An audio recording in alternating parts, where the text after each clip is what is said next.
कक्षा षष्ठी विषय हिंदी बसंत भाग 2 रामायण अध्याय 1 अवधपुरी में राम भाग 3।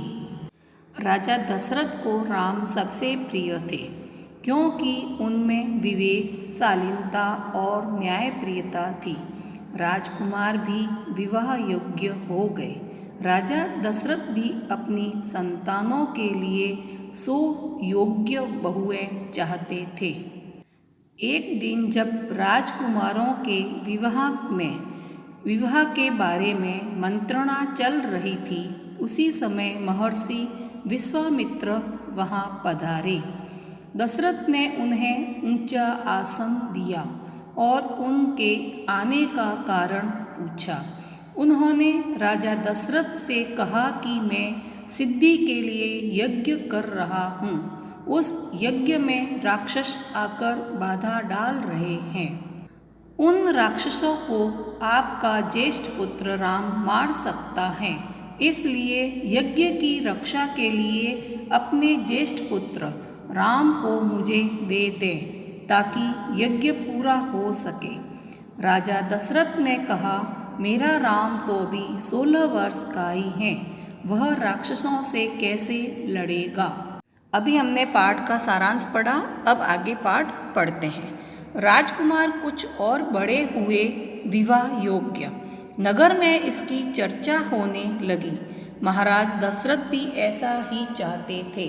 अपनी संतानों के लिए सुयोग्य वधुएं। परिजनों में चर्चा पहले से ही हो रही थी।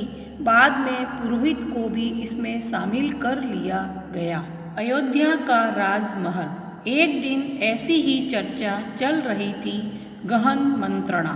तभी एक द्वारपाल घबराया हुआ अंदर आया।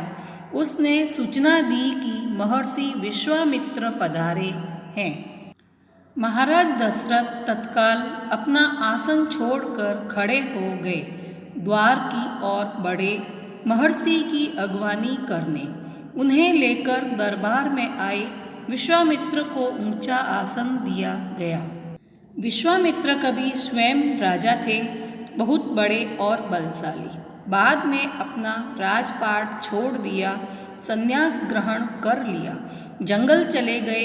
वहीं उन्होंने अपना आश्रम बनाया। उसे उन्होंने सिद्धाश्रम नाम दिया। महर्षि के स्वागत सत्कार के बाद दशरथ ने कहा, महर्षि आज्ञा दें, मैं आपकी क्या सेवा कर सकता हूँ।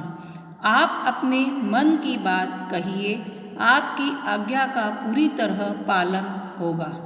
महर्षि विश्वामित्र। पहले हम महर्षि विश्वामित्र के बारे में जानते हैं। महर्षि विश्वामित्र के पिता का नाम गादी था। महर्षि विश्वामित्र के 100 पुत्र थे। किसी जमाने में वे राजा हुआ करते थे। महर्षि विश्वामित्र इतिहास के सबसे बड़े ऋषियों में से एक, जो कि जन्म से ब्राह्मण नहीं थे, लेकिन अपने तप और ज्ञान के कारण इन्हें महर्षि की उपाधि मिली, जिसके साथ ही इन्हें चारों वेदों का ज्ञान एवं ओमकार का ज्ञान प्राप्त हुआ। ये पहले ऋषि थे जिन्होंने गायत्री मंत्र को समझा और ऐसा कहा जाता है कि ऐसे केवल 24 गुरु हैं जो गायत्री मंत्र को जानते हैं। उन्हीं में से एक एवं सबसे पहले थे महर्षि विश्वामित्र। तो राजकुमार बड़े हुए, विवाह योग्य हो गए। तो उनकी चर्चाएं चल रही थी, गहन चिंतन किया जा रहा था, क्योंकि सुयोग्य वधुएं अयोध्या में आनी थी। इस कारण से चर्चाएं चल रही थी। पुरोहित को भी इसमें शामिल कर लिया गया था। तो राजमहल में जितने में ही एक आया द्वारपाल, और घबराया हुआ आया, और उसने सूचना दी कि विश्वामित्र जी पधारे हैं। तो महर्षि विश्वामित्र जी पधारे हैं। तो राजा दशरथ थे, उन्होंने तुरंत अपना आसन छोड़ा और महर्षि विश्वामित्र की स्वागत के लिए द्वार पर गए। अगवानी यानी स्वागत के लिए द्वार पर गए। तो महर्षि विश्वामित्र स्वयं राजा थे और बहुत बड़े और बलशाली राजा थे। बाद में उन्होंने संन्यास ग्रहण कर लिया और अपना राजपाट छोड़ दिया।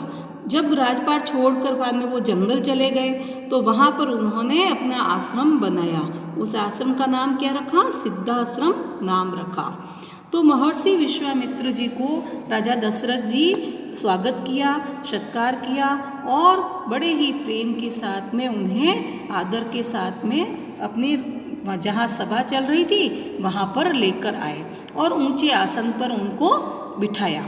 फिर उन्होंने कहा कि राजा के ऋषिवर मुझे कुछ आज्ञा दें, मैं आपकी क्या सेवा कर सकता हूँ। आप इतनी दूर से यहाँ आए हैं तो आप मुझे ही बुला लेते, लेकिन आप मुझे आज्ञा दीजिए, जो आपकी आज्ञा जो पूरी तरह से मैं पालन करूँगा।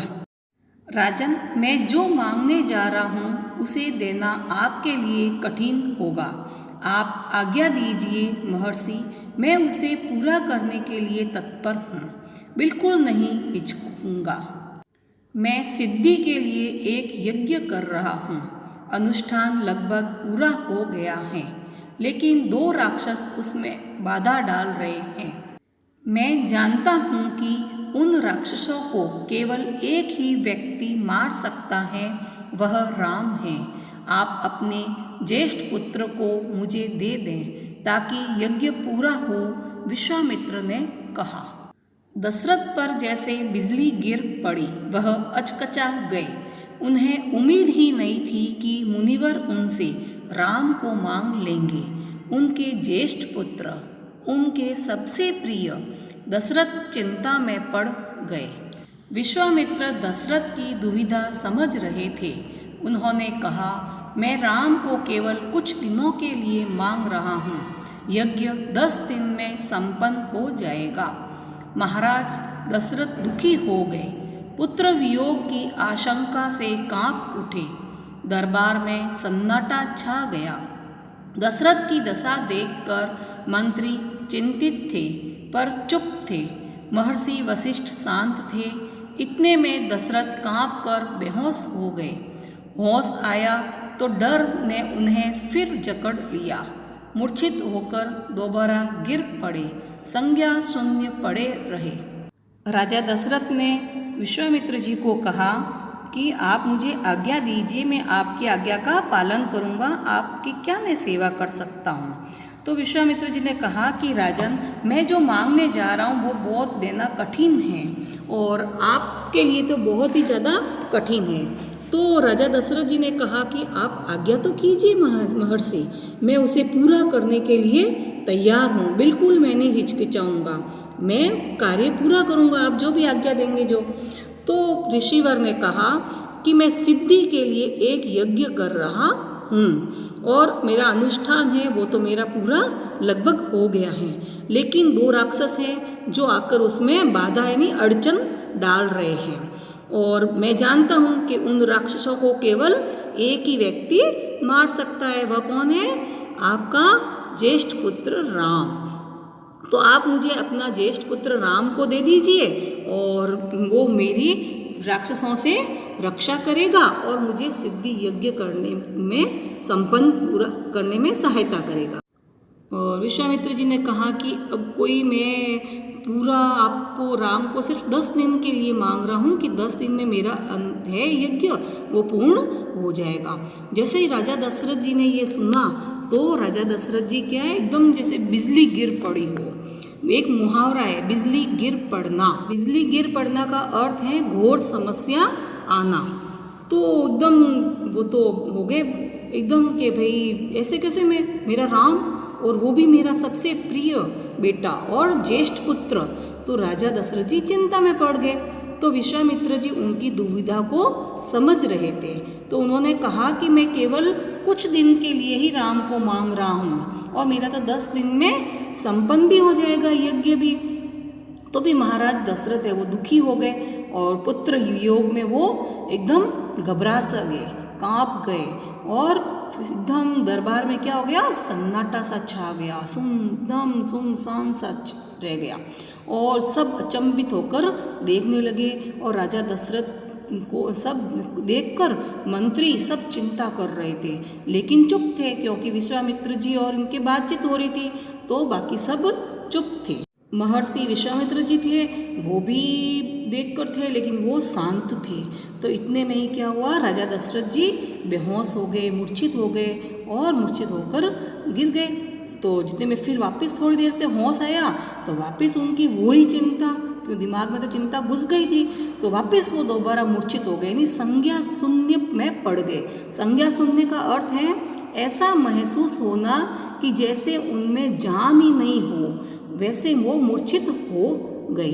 अब आपके कठिन शब्दार्थ। परिजन परिवार के लोग, गहन मंत्रणा गहन विचार विमर्श, अगवानी स्वागत, बाधा अड़चन या रुकावट, संपन्न पूरा होना, बिजली गिरना घोर समस्या, बिजली गिर पड़ना घोर समस्या का आना, मूर्छित बेहोश, संज्ञा शून्य ऐसा महसूस होना कि जैसे उनमें जान ही नहीं हो, बिना जान के हो जाना।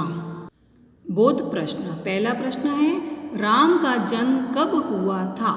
उत्तर है राम का जन्म चैत्र माह की नवमी को हुआ था।